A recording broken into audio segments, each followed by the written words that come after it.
Hello, everybody.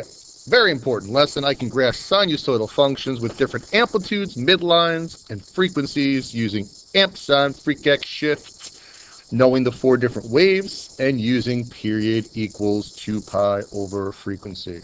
So let's just quickly talk about the four waves. We have positive sine, negative sine, positive cosine, negative cosine. They all have a midline. Sine starts at the midline, up, midline, down, midline.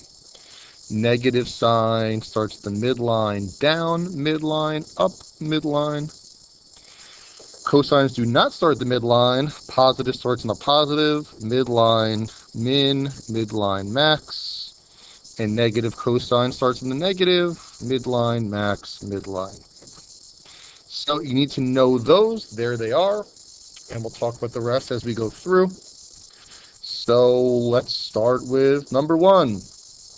Amp, sine, freq, shift. Amp, sine, freq, shift. Amp, the amplitude is what's in front of sine or cosine. My amplitude is 3. Sine, is it sine or cosine, positive or negative? It's positive sine. Frequency is what's between the sine and the x. That's 2. Shift, or your midline. Shift is another name for the midline, is what comes at the end. That's negative 1. And the other piece of information that you need is the period, which is 2 pi over the frequency.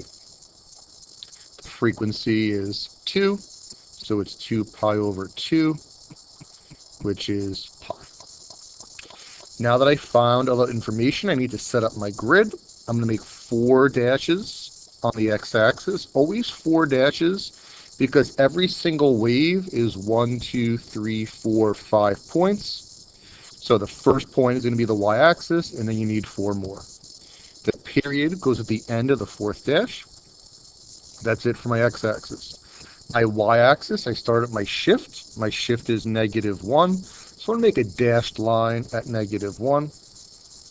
And then my amplitude is the distance from the midline. So if my amplitude is 3, I'm going to count up 1, 2, 3, and down 1, 2, 3 from the midline. You don't have to, but if it helps, you can make dashes at those values as well, because every single point is going to have to be at one of these 3 y values. Now it's time to make my wave. It's a positive sine. So positive sine is midline, max, midline, min, midline. So it starts at the midline, lined up with the first dash is the max. Next dash, you're back to the midline. Next dash, you're down at the min. Next dash, you're back at the midline. Connect them with a curve.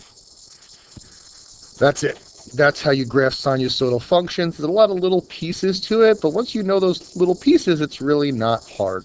List your key values using amp, sine, freq, shift, and period equals 2 pi over the frequency. 4 dashes on the x-axis, period at the end of the 4th. Your midline, your shift, you count up and down the amplitude from there, and then you draw the appropriate wave.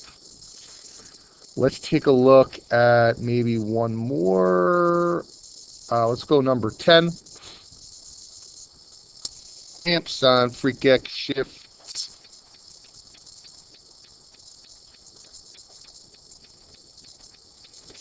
Amp is what's in front of sine or cosine. In this case, it's 3. That negative doesn't affect the amplitude. That negative tells us that it's a negative cosine. Frequency is what comes between sine and cosine in the x. So in this case, it's pi over 3. Shift is 1. Other piece of information I need is the period, which is 2 pi over the frequency, which in this case is 2 pi over 3. Now, when you're dividing by a fraction, you'll see this a lot in this lesson. This goes back to middle school. To divide by a fraction, I keep what's on top. I change the division to multiplication. I flip the second fraction. Period 6. So 4 dashes, 1, 2, 3, 4, period at the end of the fourth. Midline is positive 1. Count the amplitude up and down from there. So it's 1, 2, 3 up from the midline, 1, 2, 3 down from the midline. And now it's time to sketch my wave. It's a negative cosine. So if you need to, refer to this. Negative cosine is min, midline, max, midline, min. So I am min, midline, max, midline, min. And just make sure that all your points are lined up with the dashes on the x-axis and your midline, max, and min. And again, if you want to draw dashed lines at all three values, go for it. Connect them with a smooth curve. And that's it. That's how you graph sinusoidal functions. I kept it short and sweet. It takes a lot of practice, but that's everything you need to know. So practice it. Goodbye.